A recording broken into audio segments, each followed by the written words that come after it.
नमस्कार। कार्यक्रम में उपस्थित भारतीय जनता पार्टी के राष्ट्रीय अध्यक्ष आदरणीय जेपी नड्डा जी, पार्टी के अन्य सभी पदाधिकारीगण, देश विदेश में उपस्थित भाजपा के कोटि कोटि कार्यकर्ता, देवी और सज्जनों, आज हम सभी अपनी पार्टी का स्थापना दिवस मना रहे हैं। मां भारती की सेवा में समर्पित प्रत्येक भाजपा कार्यकर्ता को इस शुभ अवसर पर बहुत बहुत बधाई देता हूं। भाजपा की स्थापना से लेकर आज तक जिन महान विभूतियों ने अपने खून पसीने से इस पार्टी को सींचा है, पार्टी को संवारा है, पार्टी को समृद्ध किया है, पार्टी को सशक्त किया है, देश के कोटि कोटि जनों की आवाज को बुलंद किया है, उन सभी को, छोटे से छोटे कार्यकर्ता से लेकर के वरिष्ठ पद पर से पार्टी की और देश की सेवा करने वाले सभी महानुभावों का मैं आज शीश झुका करके प्रणाम करता हूं। साथियों, आज हम देश के कोने कोने में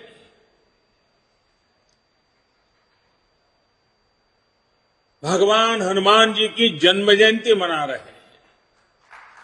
बजरंगबली के नाम का घोष चारों तरफ गूंज रहा है।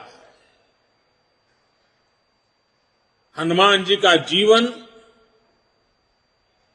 उनके जीवन के प्रमुख प्रसंग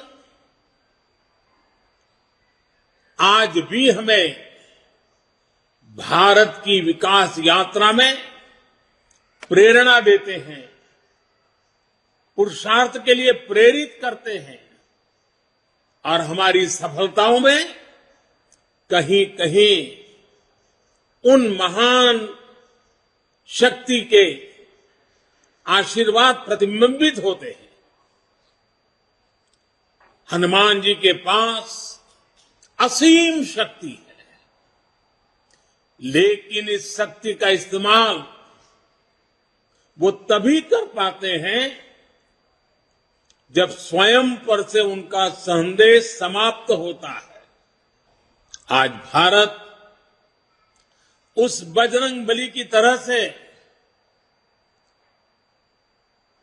उस बजरंगबली की महाशक्ति की तरह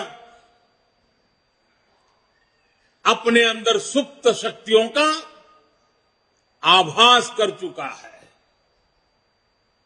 आज भारत समंदर जैसी विशाल चुनौतियों को पार करने, उनका मुकाबला करने में पहले से कहीं ज्यादा सक्षम है। हनुमान जी के ऐसे ही कई गुणों से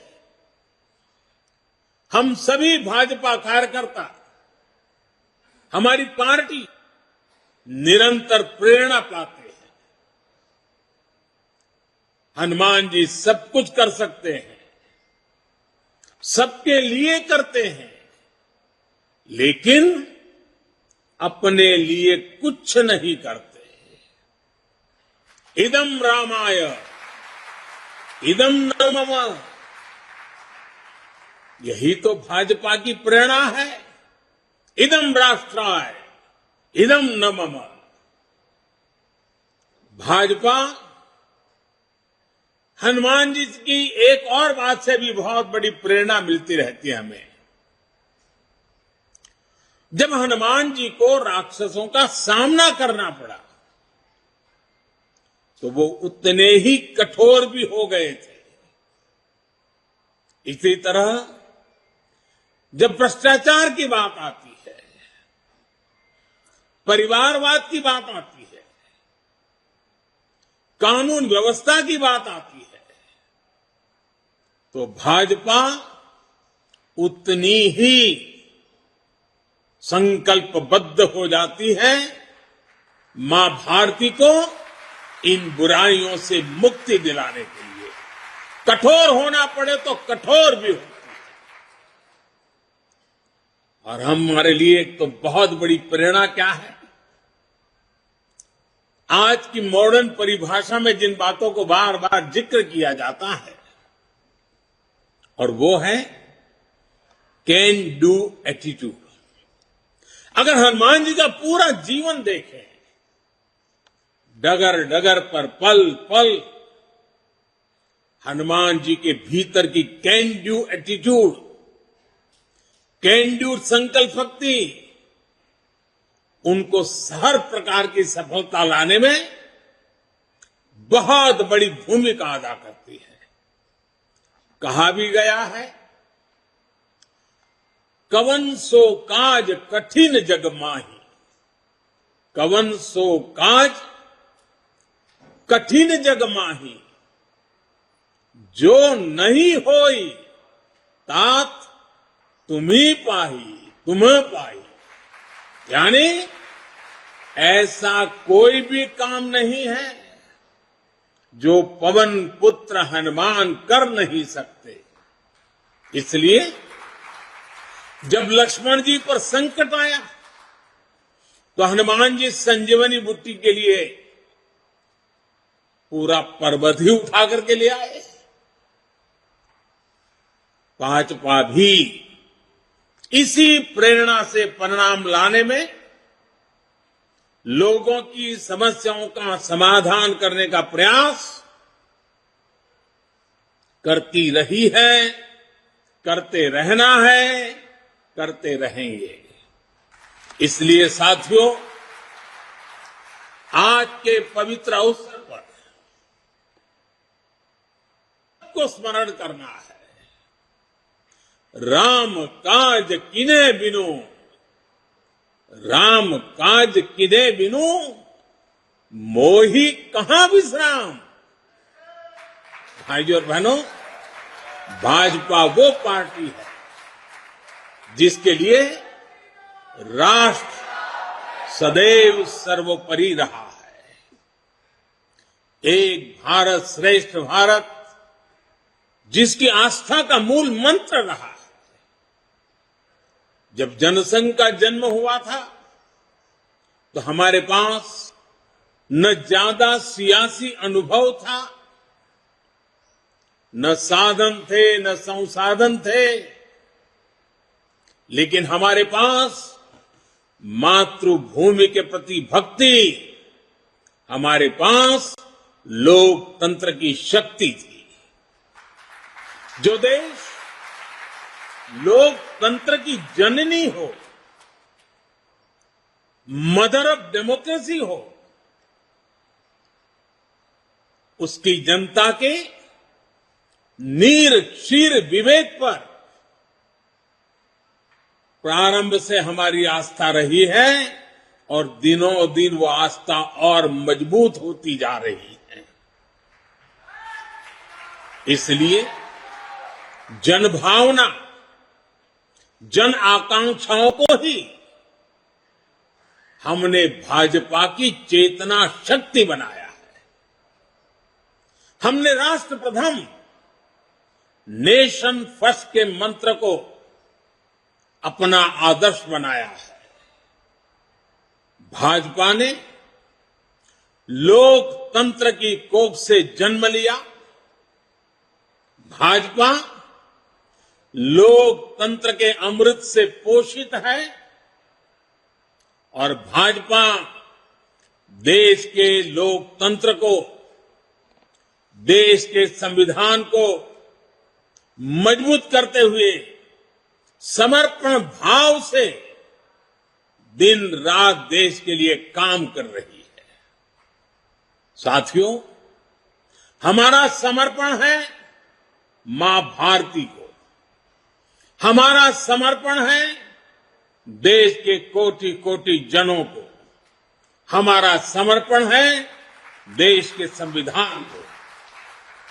साथियों, आज भाजपा विकास का पर्याय है, विश्वास का पर्याय है, नए विचार का पर्याय है और देश की विजय यात्रा का भी एक मुख्य सेवक बनकर के अपनी भूमिका निभाता रहा है। भाजपा सबका साथ, सबका विकास, सबका विश्वास और सबका प्रयास के मंत्र के साथ काम कर रही है। भाजपा की कार्यशैली सर्वसमावेशी है, सर्वस्पर्शी है, सर्वजन का हित करने वाली है। सामाजिक न्याय और सशक्तिकरण को हमने हमेशा अपने हृदय में, अपनी कार्यशैली में सर्वोच्च प्राथमिकता दी है। सामाजिक न्याय ये हमारे लिए राजनीतिक नारेबाजी का हिस्सा नहीं, ये हमारे लिए आर्टिकल ऑफ फेथ है। बीते वर्षों में बहुत सारे दल सामाजिक न्याय के नाम पर राजनीति का दिखावा करते रहे हैं। इन दलों ने, उनके मुखिया अपने परिवार का भला कर लेते हैं, अपने समाज का कतई नहीं, जबकि भाजपा सामाजिक न्याय को जीती है, उसकी भावना का अक्षरशः पालन करती है।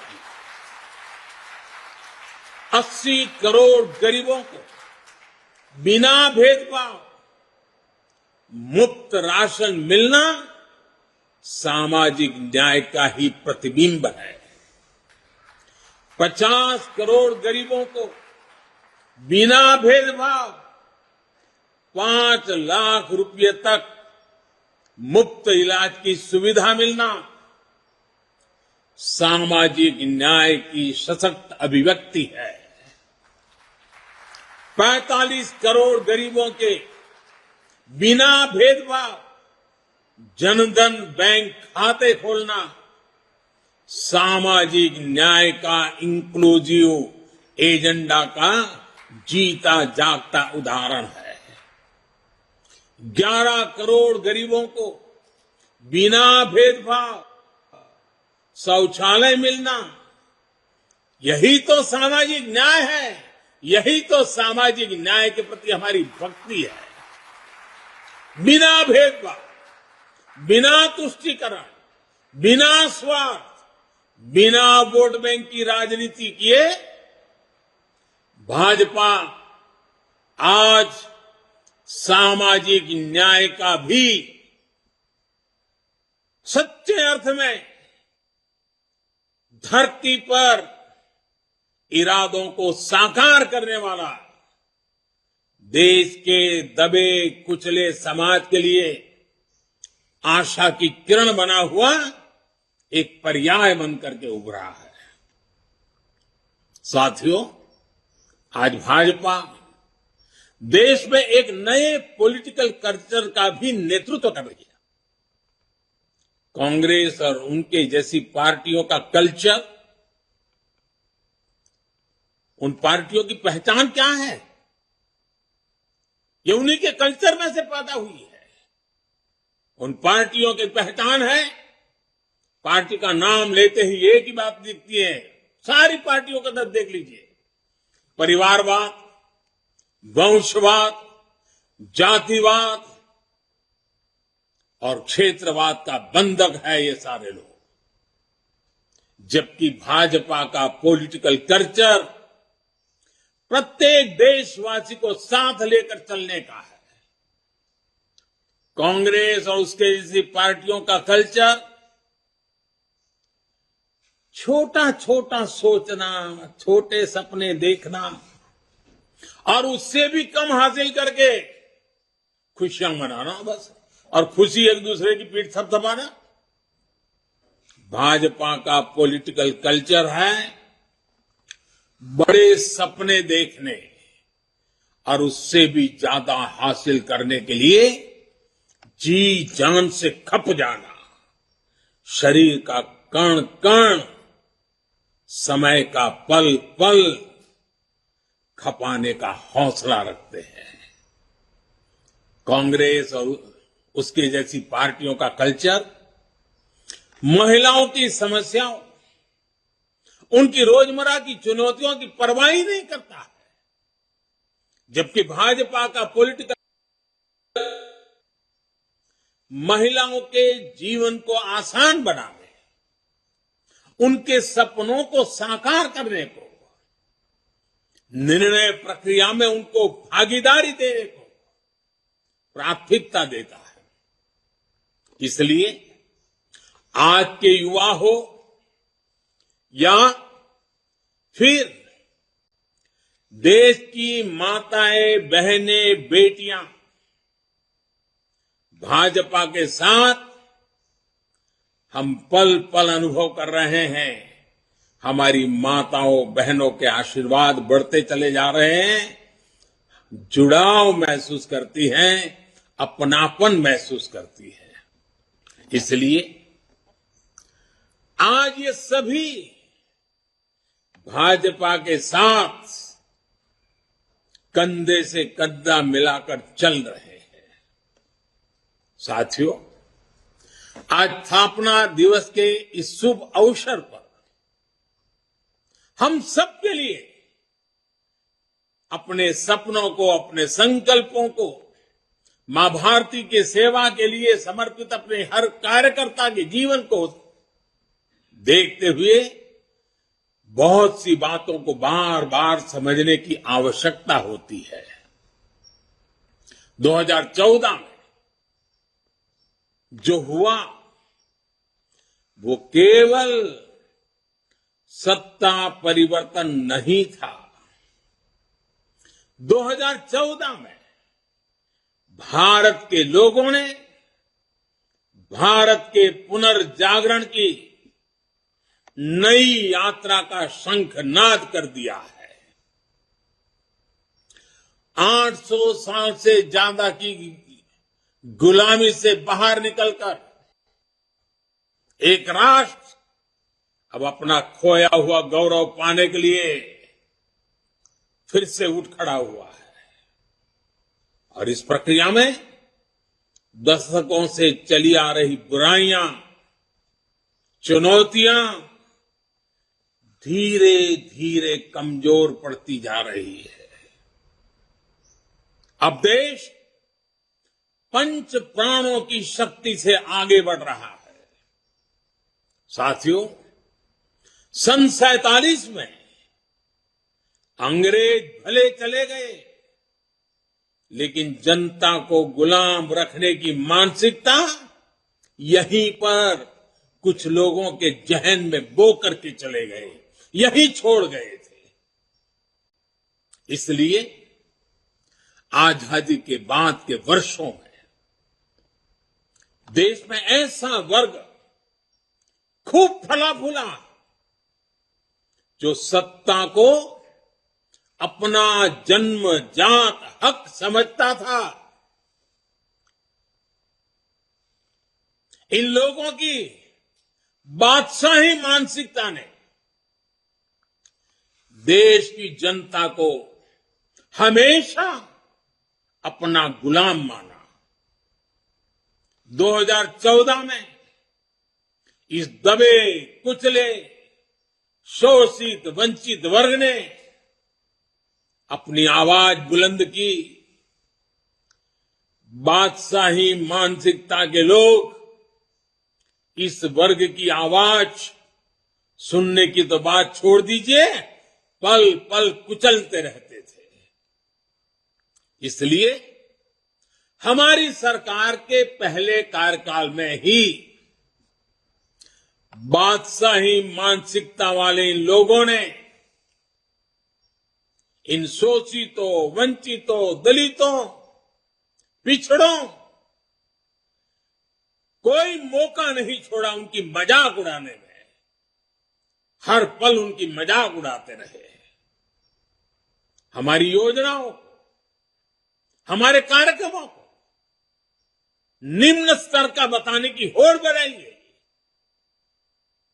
जब मैंने लाल किले से स्वच्छ भारत अभियान की चर्चा की, गांवों को, गरीब को, मेरी माताओं बहनों को इज्जत कर देना, शौचालय की सुविधा देने की बात जब मैंने की, तो यही लोग क्या क्या नहीं कहते थे। जब मैंने डिजिटल इंडिया की बात की, तो इन्होंने अपनी ताकत, पूरी ताकत उसे खारिज करने में, देश के लोगों में भ्रम पैदा करने में, निराशा पैदा करने में पूरी शक्ति झोंक दी।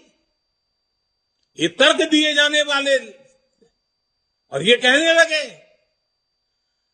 देश में बड़ी आबादी अनपढ़ है, अनजान है, वो कैसे डिजिटल इंडिया का लाभ ले पाएगी। साथियों, जब हमारा मजाक उड़ाकर ये सफल नहीं हुए, तो बादशाही मानसिकता वाले इन लोगों की नफरत और ज्यादा बढ़ गई। उन्होंने कभी सोचा नहीं था कि दशक से हिंसा से जूझ रहे जम्मू कश्मीर और नॉर्थ ईस्ट में शांति का सूरज उगेगा। इन्होंने कभी कल्पना भी नहीं की थी कि आर्टिकल 370 कभी इतिहास हो जाएगा। जो काम दशकों तक सरकार चलाने वाले नहीं कर सके, वो काम भाजपा सरकार कैसे कर रही है, ये इन्हें पच नहीं रहा है। इसलिए नफरत से भरे हुए लोग आज झूठ पर झूठ, झूठ पर झूठ बोले जा रहे हैं। अपने भ्रष्ट कर्मों का खुलासा होते देख ये बेचैन है, हताशा से भर गए। इसलिए अब ये लोग इतने हताश, इतने निराश हो चुके हैं कि अब एक ही रास्ता उनको दिख रहा है, एक ही उपाय दिख रहा है, और वो खुल करके कहने लगे हैं, मोदी तेरी कब्र खुदेगी। वो कब्र खोदने की धमकी देने लगे। बादशाही मानसिकता वाले इन लोगों को, इन पार्टियों को एक बात पता नहीं है। आज देश का गरीब, देश का सामान्य मानवी, देश का युवा, देश की माताएं, बहनें, बेटियां, दलित, पीड़ित, शोषित, वंचित, आदिवासी, हर कोई भाजपा के कमल को खिलाने के लिए, भाजपा के कमल की रक्षा करने के लिए वो ढाल बनकर के खड़ा हुआ है। साथियों, अपने अस्तित्व की लड़ाई लड़ रहे इन राजनीतिक दलों की हमारे खिलाफ साजिशें चलती रहेगी, लेकिन हम देशवासियों के सपनों को, देशवासियों की आकांक्षाओं को दबते हुए, बिखरते हुए, सिमटते हुए, मुरझाते हुए नहीं देख सकते। इसलिए हमारा जोर देश के विकास पर है, देशवासियों के कल्याण पर है। हमारे परिश्रम से जो परिणाम मिले हैं, इसकी गवाही वो आंकड़े दे रहे हैं जो पिछला वित्तीय वर्ष समाप्त होने पर बीते 15-20 दिनों में सामने आए हैं। और मैं सभी देश और दुनिया में भाजपा के कार्यकर्ताओं को हमेशा हिसाब देने की आदत रखता हूं। काम का ब्यौरा हर मौके पर देता रहता हूं। मैं आज सिर्फ 2-3 सप्ताह की ही झलक दिखा रहा हूं आपको, 15-20 दिन की। इतने छोटे से काल में हर भारतीय को गर्व हो। जीएसटी लागू होने के बाद से किसी एक वित्तीय वर्ष में 18 लाख करोड़ रुपए कलेक्शन का रिकॉर्ड बनाना अभूतपूर्व। इस दौरान देश के टैक्स पेयर ने भी 16 लाख करोड़ रुपए से अधिक टैक्स देकर नया रिकॉर्ड बनाया। मार्च महीने में ही यूपीआई से 14 लाख करोड़ रुपए के ट्रांजैक्शन का नया रिकॉर्ड बना। देश के इतिहास में पहली बार हमारा एक्सपोर्ट 750 अरब डॉलर के पार पहुंचा। देश में कोयला उत्पादन में पुराने सारे रिकॉर्ड तोड़ दिए। देश में स्टील उत्पादन में भी पुराने सारे रिकॉर्ड टूट गए। पहली बार 16,000 करोड़ रुपए का डिफेंस एक्सपोर्ट हुआ। एचएएल ने रिकॉर्ड रेवेन्यू जनरेट किया। मोबाइल फोन प्रोडक्शन और मोबाइल एक्सपोर्ट में भी नया रिकॉर्ड बना। एक साल में 6,500 किलोमीटर रेल ट्रैक का इलेक्ट्रिफिकेशन करने का रिकॉर्ड भी कुछ ही दिन पहले सामने आया। रेलवे ने 1,500 मैट्रिक टन से अधिक फ्रेट लोडिंग का रिकॉर्ड भी इसी दौरान बनाया। देश के बड़े पोर्ट्स ने एक साल में करीब 800 million metric tonne cargo handle करने का नया रिकॉर्ड बनाया। लगातार बन रहे विकास के ये रिकॉर्ड दिखाते हैं कि देश कितनी तेजी से आगे बढ़ रहा है। मैं एक सांस में जितना बोल पाया बोल दिया। साथियों, आज हम सबका सौभाग्य है कि आज एक राजनीतिक कार्यकर्ता के रूप में हमें आजादी के अमृत काल में देश की सेवा का अवसर मिल रहा है। हमें भविष्य के भारत का निर्माण भी करना है और मेरे सब कार्यकर्ताओं को, भाजपा के हर सिपाही को हर स्तर पर उसका नेतृत्व भी करना है। हमारे प्रयास में अगले 25 वर्षों का विजन शामिल होना चाहिए। हमारे हर कार्य में वो ऊर्जा होनी चाहिए जो आने वाले दशकों तक देश की दिशा और दशा, हमारे सपनों को मजबूत करने वाली मां भारती के कोटि कोटि जनों की आजादी से अब तक के संजोए हुए सारे सपनों को सिद्ध करने वाली होनी चाहिए। साथियों, आज के इस समय में दुनिया तेजी से बदल रही है। हमें भविष्य के हिसाब से भी अपनी पार्टी को निरंतर विकास करने की, विकसित करने की, सामर्थ्य बढ़ाने की कोशिश कभी भी रुकने नहीं देना है। हम पहले भी करते आए हैं, आगे अब जरा और गति से करना होगा। 6-7 वर्ष बाद मैं सभी कार्यकर्ताओं से आग्रह करता हूं, 6-7 वर्ष बाद भारतीय जनता पार्टी के 50 वर्ष पूरे होंगे। जब भाजपा के 50 वर्ष पूरे हो, उस समय पार्टी का व्याप कितना होगा, स्वरूप कैसा होगा, हमारे लक्ष्य क्या होंगे, ये हमें अभी से तय करना होगा।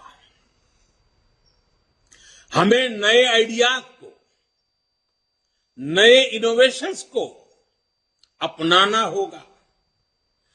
पार्टी में उन्हें एक प्रकार से हमारा जीवन का, कल्चर का हिस्सा के रूप में ऐसे जोड़ना होगा, उसे बढ़ाना होगा। जैसे मेरा एक सुझाव है कि हम पार्टी में टेक्नोलॉजी को हर स्तर पर आगे लेकर आए। हम विभिन्न स्तरों पर टेक्नोलॉजी सेल्स बना सकते हैं। हम युवाओं की ऐसी टीम बना सकते हैं जो आधुनिक टेक्नोलॉजी को मॉनिटर करे, उसे जनता तक पहुंचा के लिए कैसे इस्तेमाल कर सकते हैं। हम एक्सपर्ट से सुझाव लें, हम सेमिनार करें, एक्सपर्ट्स को लेकर बुला करके बदलते हुए विश्व को समझने की कोशिश करें।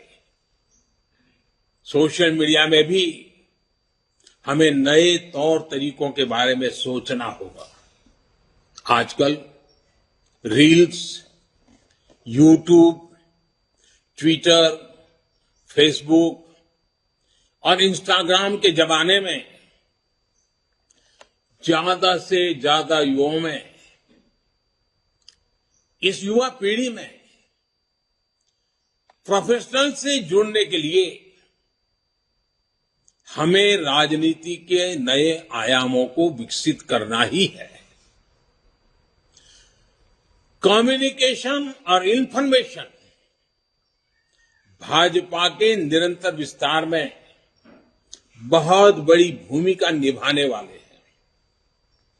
इसके लिए हमें अपने कार्यकर्ताओं की ट्रेनिंग, पंचायत से लेकर पार्लियामेंट तक चुने हुए प्रतिनिधियों की ट्रेनिंग के नए प्लेटफॉर्म बनाने होंगे।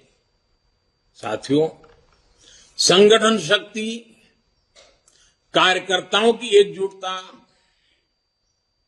ये भाजपा की प्राण शक्ति है, हमारा प्राणवायु है।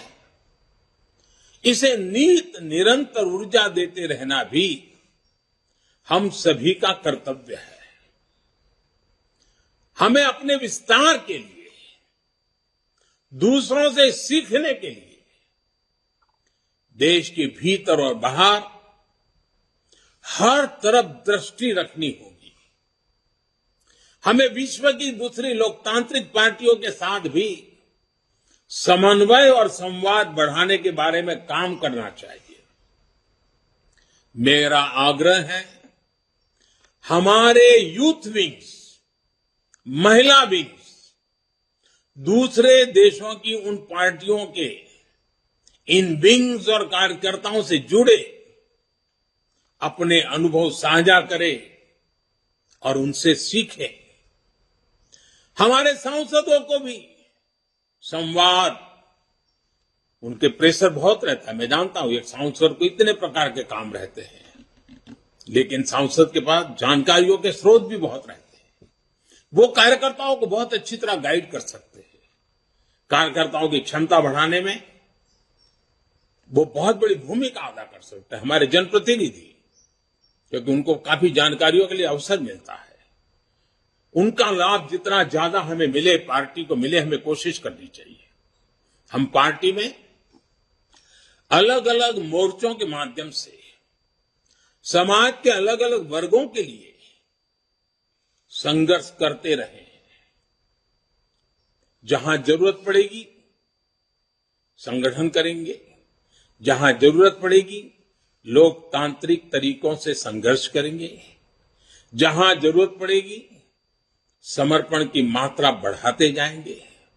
लेकिन साथियों, अब हम उस दायरे में पहुंचे हैं, अब समय आ गया है कि सभी मोर्चे समाज की आवाज उठाने के साथ साथ एक फ्यूचरिस्टिक विजन के साथ उनकी हर छोटी मोटी तकलीफों से मुक्ति के आधुनिक तौर तरीके अब क्या हो सकते हैं, कम समय में, कम संसाधनों से भी उत्तम से उत्तम परिणाम लाने के तरीके क्या हो, ताकि उनका जीवन बहुत तेजी से बदल सके और 2047 आजादी के जब 100 साल हो तब विकसित भारत का सपना सिद्ध करने में कोटि कोटि जनों की भागीदारी बढ़े।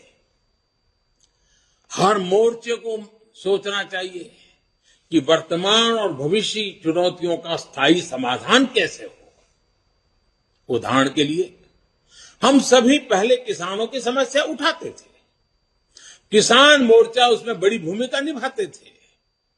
हमने किसान सम्मान निधि से लेकर एमएसपी तक कई बड़े फैसले लिए, किसानों की सेवा की। अब किसानों के एफपीओज बन रहे हैं, कोऑपरेटिव बन रहे हैं। इन्हें मजबूत करने का काम भी भाजपा कार्यकर्ता का ही है। इसी तरह हमने हमेशा झुग्गी में रहने वाले गरीबों की आवाज उठाई। जब हमें सेवा का मौका मिला तो हमने उन्हें पक्के मकान दिए, शौचालय दिए, गैस कनेक्शन दिए।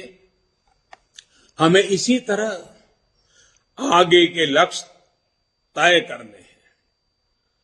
ये समाधान स्थायी होने चाहिए और फ्यूचर रेडी होने चाहिए। इस तरह के प्रयासों के लिए हम पार्टी में नए इंटेलेक्चुअल सेल्स भी बना सकते हैं, नए विचारों पर सेमिनार्स करने और उन पर आगे बढ़ने की एक व्यवस्था तैयार कर सकते हैं। साथियों, जब हमारे सामने 2047 के विकसित भारत जैसा बड़ा लक्ष्य है तो हमारी ये जिम्मेदारी है कि परिश्रम में कोई कमी नहीं छोड़े। हमें सफलताओं को सेलिब्रेट तो करना है, लेकिन अगले ही पल अगली चुनौती के लिए कमर भी कसनी है। और हमें ये सब बीजेपी की मूल विचारधारा के प्रकाश में ही करना है। भारत के संविधान की सीमाओं में ही रहना है। हमें भारत के समाधान उधार की सोच से नहीं,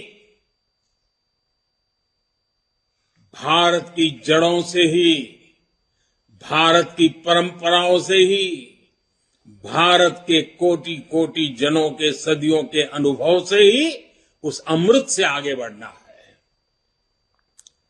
इस सोच के साथ हमें भाजपा को 21वीं सदी की भविष्य की पार्टी बनाना है। हमें दुनिया की सबसे बड़ी पार्टी होने के बाद भी अति आत्मविश्वास का शिकार नहीं होना है। लोगों ने अभी से कहना शुरू कर दिया है कि 2024 में भाजपा को कोई नहीं हरा सकता। ये बात सही भी है, लेकिन हमें एक भाजपा कार्यकर्ता के नाते इस देश के हर नागरिक का दिल जीतना है। हमें चुनाव जीतने तक सीमित नहीं रहना है, कोटि कोटि जनों के दिलों को जीतना, ये हमारा मकसद है। हमें हर चुनाव उसी परिश्रम से लड़ना है जैसे हम 80 के दशक से भी अभी तक लड़ते आए हैं। मुझे विश्वास है कार्यकर्ताओं की ताकत और राष्ट्र प्रथम का संकल्प हमें इसी तरह ऊर्जा देता रहेगा। आज के इस शुभ अवसर पर 2 पड़ाव 50 साल जब बीजेपी में होंगे और 100 साल देश की आजादी के होंगे। आइए एक खाका खींचे, योजना बनाएं, जन जन के दिलों को जीतते हुए मां भातृ के जिन सपनों को लेकर के हम चले हैं उन सपनों को साकार करते रहे। आज हनुमान जयंती पर स्वयं हनुमान दादा भी हम पर आशीर्वाद बरसाएं। और जनता जनार्दन तो ईश्वर का रूप ही होती है, उस जनता जनार्दन के आशीर्वाद के बिना कुछ नहीं होता है। उन आशीर्वादों को लेकर के भी हम आश्वस्त होकर के आगे बढ़े। मैं आप सबको बहुत बहुत धन्यवाद देता हूं, पुनः शुभकामनाएं देता हूं। मेरे साथ बोलिए भारत माता की।